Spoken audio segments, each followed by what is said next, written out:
সকাল সকাল ঘরের সমস্ত বাসি কাজকর্ম সেরে আমি পুজো জোগাড় করতে শুরু করে দিয়েছিলাম। এখানে দেখো গাঁদা ফুল দিয়ে মালা গেঁথে নিচ্ছি ঠাকুরের জন্য। এটাই সেদিনকে ঠাকুরকে পরিয়েছিলাম।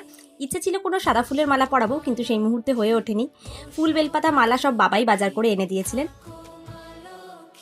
তো সবাইকে ওয়েলকাম আমার সেকেন্ড ব্লগে। এদিকে দেখো ফল কাটতেও শুরু করে দিয়েছি। ফল গোটা ফলও থাকবে আর কাটা ফল যেরকম হয়। ফল কেটে সমস্তটা থালায় সাজাতে শুরু করে দিয়েছিলাম। আর এদিকে আমার ননদ বাকি ঘরের আলপনাটা কমপ্লিট করছিল। আমি পুরোটা যদিও করতে পারিনি, ঠাকুরের কাছের যে আলপনাটা সেটা আমি করেছিলাম, বাকি পুরোটাই ও করেছিল।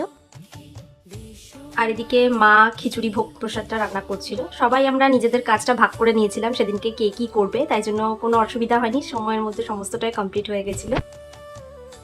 আর এইদিকে দেখো লুচি হচ্ছে, এটা এখন মা বেলছে, আমিও লুচি করেছিলাম, মাও লুচি করেছিল, দুজনে মিলেই আমরা লুচি প্রসাদ দিয়েছিলাম ঠাকুরকে। তো এই যে লুচি ছাকা হচ্ছে, দেখো পুরো ফুলকো ফুলকো লুচি হয়েছিল।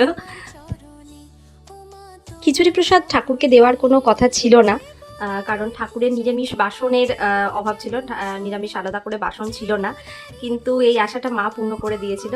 আগের দিন গিয়ে বাজার থেকে সমস্ত কিছু বাসন কোসন সব কিনে এনে খিচুড়ি প্রসাদ রান্না শুরু হয়েছিল সেদিনকে। আর এদিকে দেখো যতটা পেরেছি আমি রেডি করে রেখেছি, বাকিটা ঠাকুরমশাই এসেই সব সাজিয়ে গুছিয়ে নিয়েছিলেন। আর এদিকে দেখো পুজো শুরু হয়ে গেছে, দুপুর 3টে নাগাদ আমাদের পুজোটা শুরু হয়েছিল। আর এদিকে ঠাকুরমশাই পুজো করছেন, আর এদিকে বাবা সমস্ত ধুনো টুনো জ্বালিয়ে পুরো ঘর ধোয়াই ভর্তি করে দিয়েছিলেন। আর এখানে আমার মা চাল প্রসাদটা রেডি করে নিচ্ছিল। অনেকক্ষণ ধরে আমাদের পুজোটা চলেছিল, আর ঠাকুরমশাই প্রত্যেকটা মন্ত্র খুব সুন্দরভাবে উচ্চারণ করে বলছিলেন। আমাদের কোনো যজ্ঞ হয়নি, এমনি আমাদের শুধু পুজো হয়েছিল। আমার বাড়িতে যেরকম আমি দেখেছি আমাদের সরা পুজো হতো, তো এখানে মূর্তি পুজো, তো এটা প্রথমবার, এটা নিয়মও সব আলাদা, আর সরা পুজোর নিয়মটা একটুখানি আলাদা, তো নতুন রকম, বেশ ভালোই লাগলো আমার। আর এই যে দেখো ধুনো জ্বালাচ্ছে। এরপরে পুজো শেষে আরতি হচ্ছে। আমাদের পুজো শেষ হয়েছিল 5:30টায়, মানে মোটামুটি 2.5 ঘন্টা মতন উনি পুজো করেছিলেন। এরপরে এই যে আমি প্রসাদ বাড়তে শুরু করে দিয়েছি। সেদিনকে আমার মা বাবারা বেশিক্ষণ আর দাঁড়ায়নি, সন্ধ্যে 6:30 এরকম সময় চলে গেছিলো, তো জন্য আগে ওদের জন্য প্রসাদটা রেডি করে দিচ্ছিলাম।